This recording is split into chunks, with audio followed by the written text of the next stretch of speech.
उसको स्टे नहीं मिला हुआ है, लेकिन वहाँ की जनता ने, वहाँ के जो एग्रेसिव जो हैं कट्टरपंथी लोग, मैं उसको हिंदू नहीं कहना चाहता हूँ, वो हिंदू होते तो कट्टरपंथी होने नहीं चाहिए, उनको हिंदू धर्म में ये सिखाया नहीं गया है। वो लोग जो हैं जा कर के नीचे खड़े थे, कई हज़ार लोग नीचे खड़े थे प्रोटेस्ट करना। वहाँ पे जो वो राजा साहब क्या नाम होता है, समझ, वो लोग उनके नेतृत्व में वहाँ हो रहा था कि वहाँ पर प्रोटेस्ट करेंगे कि उनको हटाया जाए। ठीक है, प्रोटेस्ट कर सकते हैं आप कानून के दायरे में रह के, लेकिन उसमें से कुछ लोग ऊपर चढ़ गए और जा करके वहाँ पथराव शुरू कर दिया उन्होंने। पथराव हुआ तो वहाँ से भी कुछ पथराव हुआ, इसमें कई लड़कों को चोट भी लगी है। उसके बाद पुलिस आई, पुलिस ने हटाया वहाँ से, लेकिन कुछ लोग वहाँ से भाग के चले गए।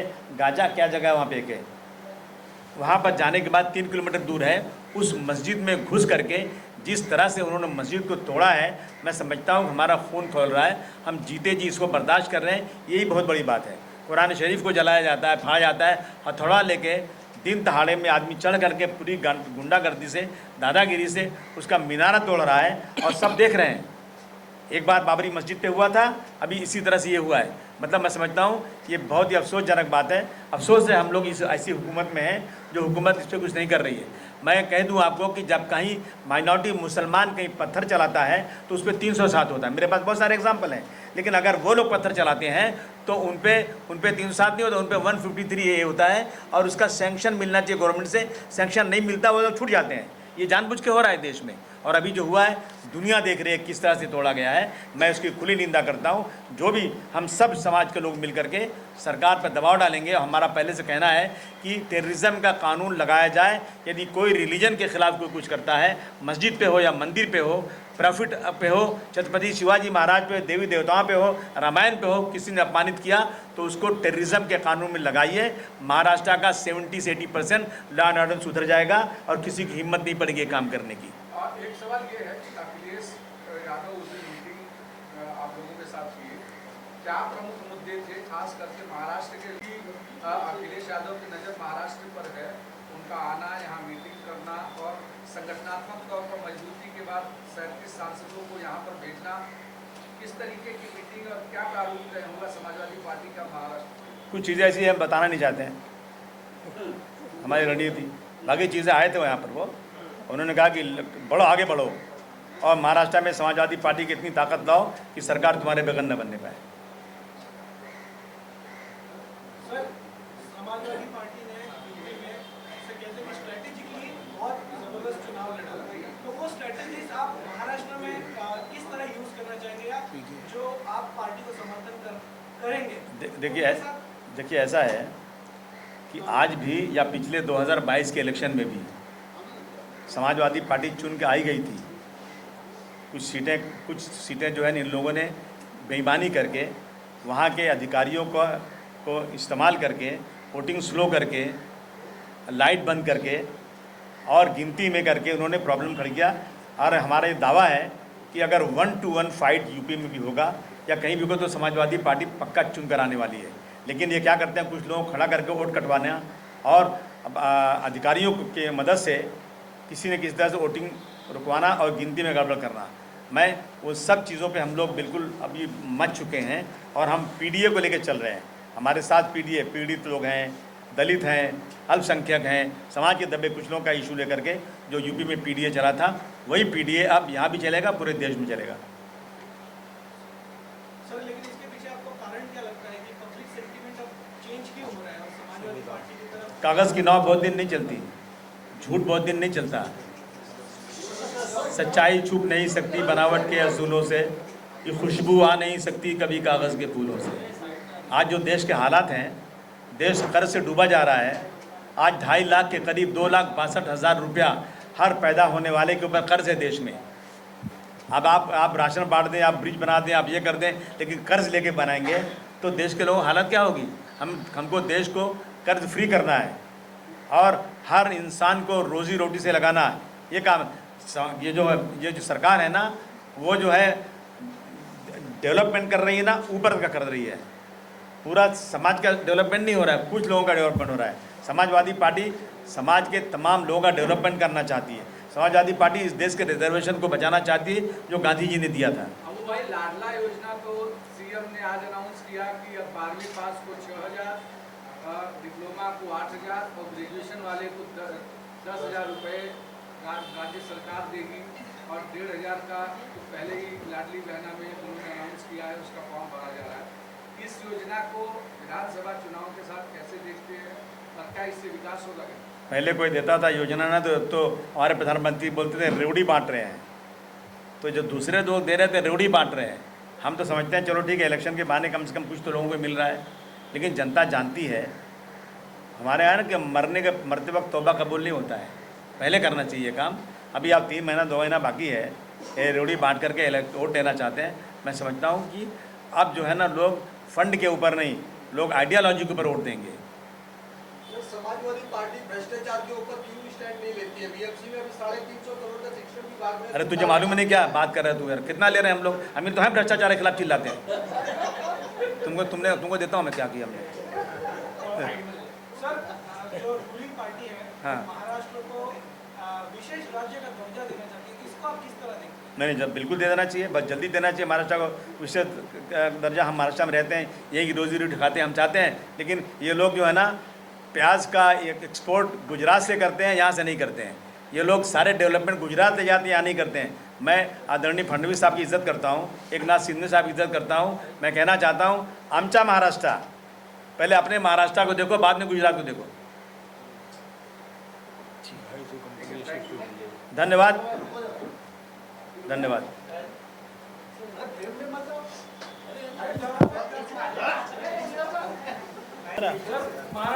यादवजी महाराष्ट्रात येत आहे, त्यांचा कार्यक्रम काय असणार आहे आणि त्यांच्या येण्यामुळे तुम्हाला काय आणि कसा फायदा होईल? बघा, यूपीमध्ये जे यश समाजवादी पार्टी किंवा इंडिया अलायन्सला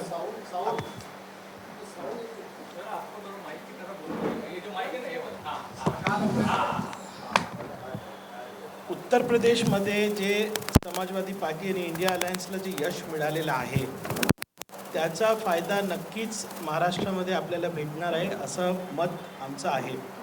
म्हणून पहिल्या टप्प्यामध्ये आता 37 जे आमचे MP आहेत, समाजवादी पार्टी आज भारतात 3रे क्रमांकची पार्टी झालेली आहे. तर ते PDAचा जे मेसेज सन्मान्य अखिलेश यादवजींनी देशाला दिलेला आहे, तर PDAचा प्रमाण, PDAचा जे आमचा जे स्ट्रॅटेजी आहे त्याला इथे इम्प्लिमेंट करण्यासाठी 37 MPs इथे पहिल्या टप्प्यात येणार आहेत. आणि स्वतः आमचे राष्ट्रीय अध्यक्ष अखिलेश यादवजी 9 तारखेला मालेगावला येणार आहेत, 9 ऑगस्टला क्विट इंडिया मूवमेंट. तर 9 ऑगस्टचा एक वैशिष्ट्य आहे की क्विट इंडिया मूवमेंटचा नारा देशाला मिळाला होता. अब्बास साहेब आहेत, महाराष्ट्र प्रदेशचे आहेत, त्यांनी एक संकल्प केलेला आहे की महाराष्ट्रामध्ये सांप्रदायिक ताकदांना आम्ही आता क्विट महाराष्ट्र असं स्लोगन देणार आहेत. हे संदर्भामध्ये समाजवादी पार्टीचे जेवढे वरिष्ठ नेतृत्व आहेत, आमचे खासदार आहेत, त्यांचं आम्हाला असं वाटतं की भरपूर आमदारही येणार आहेत आणि स्वतः अखिलेश यादवजी 9 तारखेला महाराष्ट्राला येणार आहेत. आणि जसं तुम्ही म्हणालात की 2 लडकों की जोडी, तर अखिलेश यादवजी सक्रियपणे महाराष्ट्रामध्ये प्रचार करणार आहेत असा अबू आझमी साहेबांनी मला माहिती दिलेली आहे. तर नक्कीच समाजवादी पार्टी, PDA आणि आमची जी नीती आहे, समाजवादी नीती आहे, महाराष्ट्र समाजवादी आंदोलनचा मूल केंद्र होता आहे आजपर्यंत, तर त्याचा नक्कीच फायदा इंडिया अलायन्स आणि महाविकास आघाडीला होईल.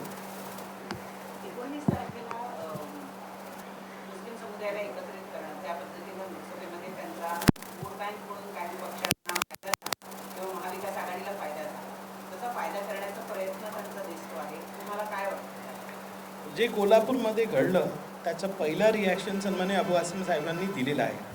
पक्षांनी याची दखल घेऊन सन्मान्य अजित पवार साहेबांना पण ते भेटले.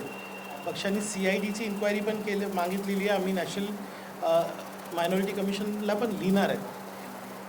जे काही पक्ष आहेत जे असं म्हणतात की आम्ही सर्व मुस्लिम समाजाला एकत्र आणणार आहे, मला असं वाटतं की मुस्लिम समाज एकत्र आहे आणि ते आपण दाखवलेलं आहे. इंडिया अलायन्सचे इलेक्शनमध्ये तुम्ही बघितलं असेल की समाज म्हणून एकत्र येऊन इंडिया अलायन्सला पाठिंबा मुस्लिम समाजाने दिलेला आहे. कोल्हापूरची जी घटना आहे अत्यंत निंदनीय आहे आणि मला असं वाटतं की अबू आझमी साहेब आता शासनाची बोलत आहेत, लगातार बोलत आहेत. आमचं एकच म्हणणं आहे की जे दोषी आहेत त्यांना अटक व्हावी, त्यांना जे सक्त कायदे आहेत टेररिझमचे, मकोका असो किंवा त्या कायद्यांमध्ये अटक व्हावी. कारण एक नरेटिव्ह आणि दुष्प्रचार महाराष्ट्राबद्दल करण्यासाठी एका संघटनाने आणि जे कट्टरपंथी त्यांनी हे केलेलं आहे, हे फक्त मुस्लिम समाजाचं नुकसान नाही, हे महाराष्ट्राचं नुकसान आहे. तर जे काही करतील ते करतील 19 तारखेला, पण मला असं वाटतं मुस्लिम समाज एकत्र आहे, हा विषय आम्ही गांभीर्याने घेतलेला आहे. त्याचा पाठपुरावा करून संबंधित लोकांना, दोषींना कारवाई करण्यासाठी शासनाला मजबूर करणारच आम्ही आहे. आणि या संदर्भात सातत्याने मंथन पण चालू आहे, पाठपुरावा पण चालू आहे आणि याच्यामध्ये एक कठोर भूमिका आम्ही घेणार आहोत. नहीं पूछूंगा, इंटरेस्टिंग सवाल पूछूंगा. हाँ, रोल है.